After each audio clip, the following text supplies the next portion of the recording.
आणखी एक मोठी बातमी आहे। अजितदादा नसते तर जास्त जागा असत्या असं गुलाबराव पाटील यांनी म्हटलेलं होतं। त्यामुळे आता नवा वाद निर्माण होतोय का असा सवाल उपस्थित होतोय। गुलाबराव पाटील नेहमी खरं बोलतात असं राष्ट्रवादी शरदचंद्र पवार पक्षाचे जयंत पाटील यांनी प्रत्युत्तर दिलं आहे। तर अजितदादा हे जर महायुतीमध्ये नसते तर शिवसेनेला जास्त जागा मिळाल्या असत्या आणि त्याच्यामधून जास्तीत जास्त जागा 90 ते 100 जागा या शिंदेच्या सेनेच्या निवडून आल्या असत्या असं शिंदेच्या सेनेचे गुलाबराव पाटील यांनी म्हटलेलं होतं आणि त्यावरून आता नवा वाद निर्माण होण्याची शक्यता आहे।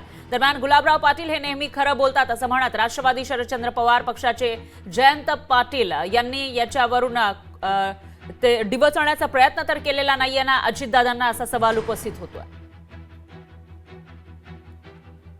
तर यावर सूरज चव्हाण यांनीही ट्विटरच्या माध्यमातून प्रत्युत्तर दिलं आहे। त्याच्यामध्ये काँग्रेस भाजप राष्ट्रवादी हे पक्षच नसते तर गुलाबराव पाटलांच्या नेतृत्वात शिवसेनेच्या 288 जागा आल्या असत्या हे पाटलांच्या लक्षात आलं नाही असं म्हणत सूरज चव्हाण यांनी खोचक टोला लगावलाय। शिवसेना पक्षातील काही नेते प्रसिद्धीसाठी उथळ वक्तव्य करून महायुतीमध्ये मिठाचा खडा टाकण्याचं काम करतायत असं राष्ट्रवादीचे प्रवक्ते सूरज चव्हाण यांनी म्हटलंय। तर नशीब भाजपवाल्यांचा आम्ही सोबत आलो म्हणून मोदीजी पंतप्रधान झाले असं गुलाबराव पाटील म्हणाले नाही असंही सूरज चव्हाण यांनी खोचक टीका केली आहे।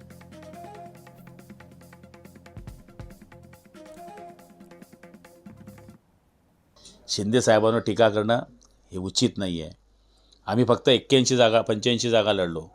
कदाचित अजितदादा आले नसते आमच्यामध्ये आणि त्या जागा जर आमच्या वाट्याला मिळाल्या असत्या तर आज शिवसेनेच्या 90 ते 100 जागा तुम्हाला दिसल्या असत्या। पण अजितदादाला घेतल्यानंतर सुद्धा आमच्या नेत्यांनी असं म्हटलं नाही तुम्ही यांना का घेतलं, असा आमचा नेता आहे। त्यामुळे कोणी काही म्हणत असेल त्या गोष्टीला तथ्य नाही आहे। गुलाबराव पाटलांना मला असं वाटतं जरा दमानं घ्यायची गरज आहे, आवश्यकता आहे। अशा प्रकारचं वक्तव्य करून आता नवीन संसार पण उभा झालेला नाही आणि अगोदरच तुम्ही भांडणं करताय।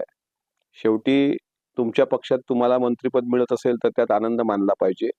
कोणाच्या आल्यानं कोणाला फायदा झाला यापेक्षा महायुती म्हणून एकत्र लढलो आणि एवढ्या मोठ्या प्रकारे जनतेने आपल्याला आशीर्वाद दिला हा कौल मान्य करून पुढे गेलं पाहिजे।